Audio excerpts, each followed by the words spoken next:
Bukas na bukas, kakausapin niya sa Nathan. Mas mabuting nag-iingat kaysa nasa huli ang pagsisi. Umayos siya ng upo at sinalubong ang tingin ni Jackie. Don't worry, di naman kami nagtatalo. May konting di lang kami na pagkasunduan but it's nothing. Kaya wala kang dapat ipag-alala, Jackie. At salamat nga pala sa concern mo sa anak ko. Mapakla ang iting sabi niya rito. Maswerte talaga si Nathan to have you. Mahirap nang makahanap ng babaeng kagaya mo na very understanding sa lahat ng bagay. Right, Nathan? Sabi niyang babaling sa lalaki. Sakto naman lumapit na sa kanila si Mac. At maswerte naman ako na magkaroon ng isang lalaking kagaya ni Mac. We complement each other, kaya siguro nagkakasundo kami sa halos lahat ng bagay. Nakangising pinisal niya ang isang kamay ni Mac. Dinala naman ito yon paakyat sa mga labi nito. At ewan ko namamalik mata lamang siya, pero nakita niyang galit sa mga mata ni Nathan habang nakatingin sa kanila. Nagsiselos ba to? Imposible. Marahil nasaling lamang niyang ego nito, kaya ito ganon. Si Nathan magsiselos? Sa kabilang banda, nasa grocery si Andrea nang marinig niya na may tumawag sa pangalan niya. Paglingon niya, nakita niyang kaibigang si Gerald. May tulak-tulak tong pushcart na punong-puno ng mga grocery items. Gerald! Masayang-masayang bati niya rito, tsaka niyakap to na mahigpit. Kamusta ka na? Eto, still single. Ikaw, kamusta ka na? Nagulat ako nang mabalita ang biglaan kayong lumipad na mag-anak sa Canada. Oo nga eh, ani rito. Wala ni isa silang pinagsabihan sa mga nangyari, kaya't nagulat maski ang mga kamag-anak nila nang malamang nasa Canada na silang buong mag-anak. Pasensya na, mahabang kwento. Kibit balikat na sabi niya rito. My God! Mabutit nagkita tayo dito. Kamusta lang Santa Teresita? Marami nang nagbago. Marami ng buildings. Sobrang laki ng development sa loob ng 5 years. Anitong nakangiti sa kanya. Mas lalo kayatang gumaganda ngayon, Andrea. Hindi ka tumatanda. Salamat. Kamusta na sila Kuya Ken? Ayun, nawili ng husto sa Canada kaya nananaba. Natatawang sabi niya rito. Wala ba silang planong magbakasyon dito? Nagibit siya ng balikat. Mabuti naman na isipan mong magbakasyon sa Pilipinas, or are you staying here for good? Di ko pa alam eh. Nakita ko minsan yung husband mo sa Santa Teresita. Makikibalita nga sana ako tungkol sa iyo pero hindi naman niya ako kinausap. Di ko na yata maging kaibigan pang asawa mo eh. Di ko alam bakit mainit ang ulo niya sa akin eh. Alam naman niyang kahit ligawan pa kita, babase din mo rin naman ako kaya wala siyang dapat ikatakot. Pabiro pang sabi nito sa kanya. Napangiti na lamang siya. Wala pa nga pala itong alam sa kung ano ang nangyari sa marriage nila ni Nathan.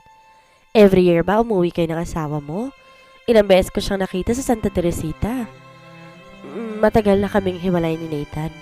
Mahinang sabi niya rito. What? Nagulat na tanong nito sa kanya. You mean, napabuntong hininga to ng malalim? Kaya pala ilang beses ko siyang nakitang may kasamang ibang babae at parang, never mind. Sabi nitong di na itinuloy ang sasabihin. It's okay. Kaya rin naman ako umuwi dito para sa annulment. May kanya-kanya na kaming mga buhay kaya hindi na ako apektado kahit ilang babae pang makita mong kasama niya. Anyway, may karelasyon na rin naman ako. Gulat na gulat si Gerald sa ibinalita niya. Alam kasi nito kung gaano niya kamahal si Nathan. Ikaw ang pinakahuling babaeng naisip ko na magkakaroon ng failed marriage. You were a perfect match. Napangisi siya. Perfect match? Isang malaking palabas ng lahat ng yon. Biglang naisip niya kung bakit nagkakasundo sina Jackie at Nathan. Parehong magaling magkunwari ang mga ito. Andrea's POV. Yun ang last na papayagan kong magkaroon ng ugnayan si Nathaniel kay Jackie. Hindi ko napapayagan na makausap ng anak ko ang babaeng iyon. Pahayag ni Andrea kay Nathan nang puntahan siya nito sa unit para kunin ang bata. Kumunot ang noo ni Nathan. Ano bang kiniinis mo kay Jackie? Tanong nito at saka bahagyang napangisi. Don't tell me nagsiselos ka sa kanya. Mapakla ang ngiting pinakawalan niya. Don't flatter yourself too much, Nathan. Gaya nga ng sinabi ko noon, hindi na akong Andrea na parang sirang baliw na baliw sa'yo. Natauhan na ako? Sabi niya rito. Really? Hindi yan ang nararamdaman ko nung hiling beses kitang saluhan, Andrea? Paalala nito sa kanya. Pinamulahan siya ng mukha. Gusto niyang murahin ang kanyang sarili. Bakit nga ba naging marupok na naman siya sa lalaking ito nung araw na yon? Huminga siya ng malalim tsaka tumuwid ng tinding. Hindi na siya papatinag sa lalaking to. Well, I must admit, bumigay ako that night siguro dahil may isang bagay lang kong gustong matiyak. Ngayong sigurado na akong mas magaling si Mac kesa sa'yo. Nagulat siya nung hawakan siya nito sa marahas at haggan. God! Nagiging marupok na naman siya sa piling ng lalaking to. Pero alam niya, ginagawa lamang nito yon para subukan ang katatagan niya. Kaya pilit niyang inalis ang init na nararamdaman kahit na mahirap. Kahit na gustong gusto niya nang bumigay. Kahit nararamdaman na naman niya ang panghihina ng mga tuhod niya. Pero this time titiyakin niyang mas mananaig ang utak niya kaysa kanyang puso. Mariin niya tong tinulak at saka sinampal ng ubod ng lakas. Peste ka? Kung noon pa upayag akong ganyanin mo, hindi na ngayon. Kinasusuklaman kita? Pinagsisisihan ko ang bawat sandaling binigay ko ang sarili ko sa'yo. Nandidiri ako tuwing maalala kong minsan sa buhay ko. Nagmahal ako na isang gaya mo. Tapos na ako sa kasiraan kong yon. Kaya pwede ba? Tigilan mong kayabangan mong yan? Nakakadiri ka. At wag na wag mong maiisip na pinagsasilosan ko sa Jackie. Ano dapat ko ipagselos sa kanya? Kanyang-kanya ka na. Hindi kita aagawin sa kanya. Masaya na ako sa buhay ko ngayon. Masaya na ako sa piling ni Mac at hindi ko siya ipagpapalit sa isang lalaking gaya mo. Nagpupuyos ang galit na sabi niya rito. Tsaka mabilis tong talalikuran bago pa pumatak ang mga luha niya. Alam niyang lahat ng sinabi niya rito, kabaliktaran ng totoo niyang nararamdaman. Galit siya rito and yet di sapat ang galit na nararamdaman niya para tuluyang maglaho ang pagmamahal niya sa lalaking ito. Ewan nga ba kung bakit ganito kapeste ang puso niya at aaminin niya. Totoo namang pinagsasilosan niya sa Jackie dahil kahit na kailan hindi siya tinrato at minahal ni Nathan. Samantalang ang babaeng yon, ayun, niloloko na nga nito and yet hibang na hibang pa rin dito ang kanyang dating asawa. Ang sakit. Ang sakit isipin kahit kailan. Di naman naging sa kanya ang puso ni Nathan. Nathan's POV. Nagpupuyos ang kalooban ni Nathan habang sinusundan ng tingin si Andrea. Ang sakit isipin. Kahit anong gawin niya, hindi niya na may babalik pa ang dati nitong pagtingin sa kanya. Tuluyan ang naagaw ni Mac ang puso ni Andrea sa kanya. Napatiim siya ng kanyang bagang. Daddy! Nakangiting ani Nathaniel nang makita siya. Excited tong nagpakarga sa kanya. Si Nathaniel na lang ang meron siya at titiyakin niya magiging mabuting ama para sa anak. Di niya hahayaang pati ang pagmamahal ng bata ay maagaw pa ni Mac sa kanya. Hello, my prince. Masayang bati niya rito at saka hinagtanto sa noo.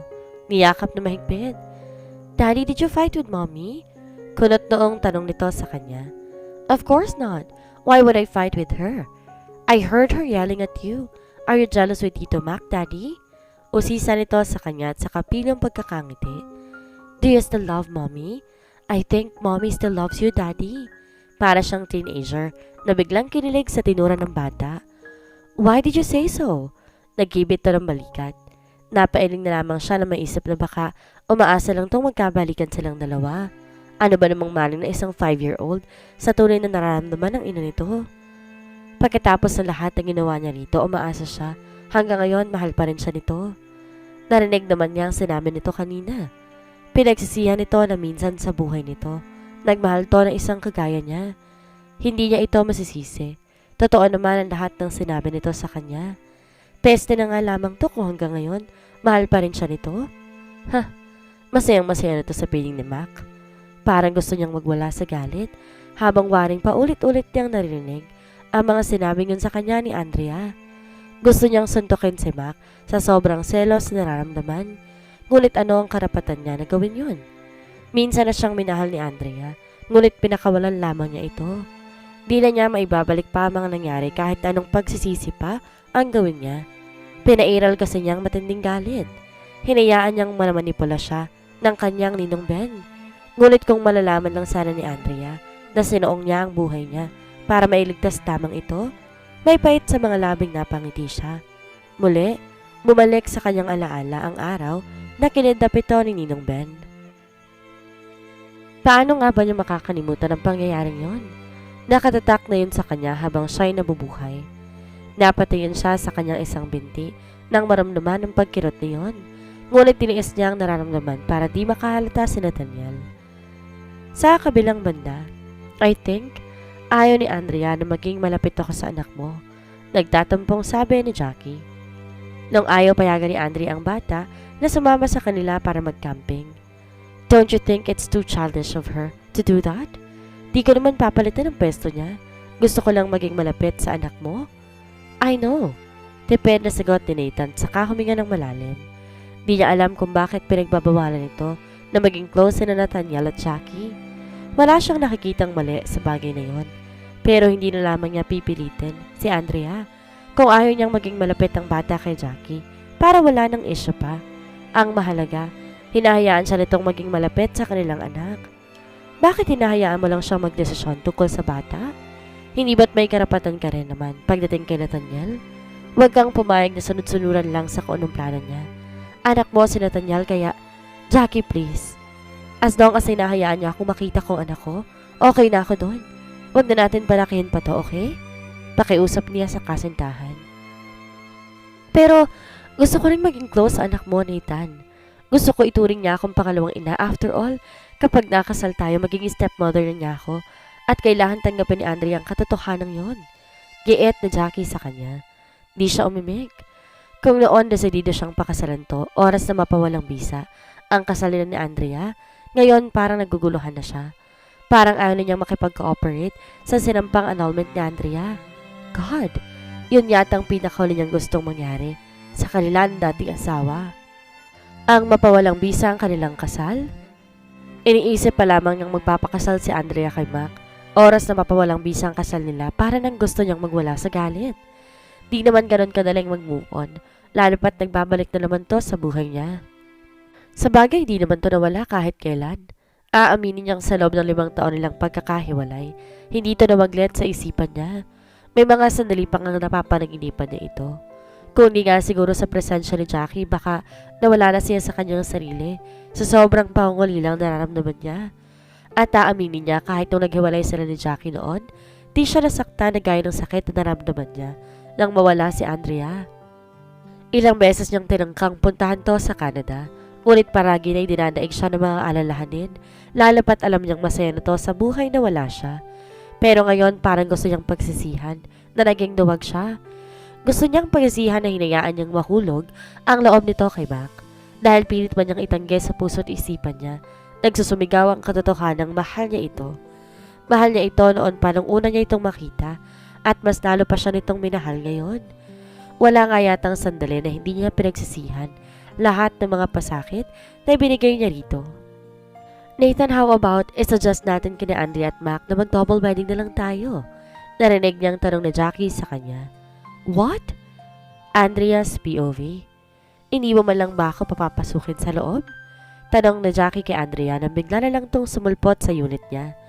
Ewan ba niya pero simula nang malaman niya na nagkukunwari lang ito sa sakit nito, ay tinabangan na siya rito.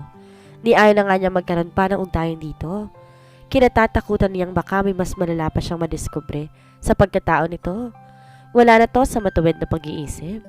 Sino ba namang matinong tao ang magpapanggap na may sakit na cancer? Kung ginagawa nito yon para lang magpapansin, hindi to nakakatawa. Imagine, ang labis sa pag-aalala ng mga taong malapit dito. Yun naman pala, niloloko lamang nito ang lahat ng mga mahal nito sa buhay. Ano ba bang kailangan natin pag-usapan, Jackie? Malamig na tugon niya rito. Ano bang problema mo? Bakit para may atraso ako sa'yo kung ituring mo? Don't tell me may galit ka sa akin dahil kay Nathan. Bago pa man maging kayo, ako na ang mahal niya. At never ka naman niyang minahal, alam mo yon, di ba? Napangisi siya. Sayong-sayo ng asawa ko. Diliin niya talaga ang salitang asawa para ipaalam dito na sa kanilang dalawa, siya pa rin ang higit na may karapatan kaysa dito. Kung tutuusin, kabit lang to, kahit pa nga sabing ito talaga ang mahal na Nathan. Huwag kang mag-alala, wala akong balak agawin siya sa'yo. Lumalabas na ang tunay na kulay mo. Ayoko na kasing magkunwari, kaya please lang Jackie, tigilan mo ng pagbabait-baitan mo dahil kilalang kilala na kita. Prangkang sabi niya rito. Alam ko na kung sino kang talaga. And what exactly do you mean? Maang na tanong nito sa kanya. Tinignan niya to mula ulo hanggang paa. Sorry pero hindi na ako makukuha ng acting mo. Ngayon ko lang na-realize pinano mong lahat ng to since day 1 na nagkakilala tayo. Sabi ng bahagyang napaismen. Bakit di mo pa ako diretsahin? Ano ba talaga ang ibig mong sabihin? Pikon na sabi ni Jackie sa kanya. Hindi niya alam kung matatawa o magagalit sa galing nitong magkunwari. Hindi mo talaga alam kung anong ibig kong sabihin, ha Jackie? Matiin niya tong tinignan. Narinig ko ang pag-uusap ninyo ni Mac. Alam ko hindi totoong may cancer ka. At alam ko rin na hindi mo naman talaga gustong magkaanak. Kaya wag mo nang gamitin pa si Nathaniel, pwede ba? Natigilan si Jackie sa sinabi niya. Nagulat ka ba? Natatawang tanong niya rito. Hindi mo yan sasabihin kay Nathan. Hindi ba, Andrea? Nag-aaral lang tanong nito sa kanya. Please, Andrea. Nakikiusap na sabi nito sa kanya. Huwag ka mag-alala. Hindi ko naman ugaling makialam sa buhay ng may buhay as long as hindi apektado ang anak ko. Pero oras na maapektuhan ng bata sa kalokohan mong yan, ngayon pa lang binabalaan na kita. Jackie? Matapang na sabi niya rito.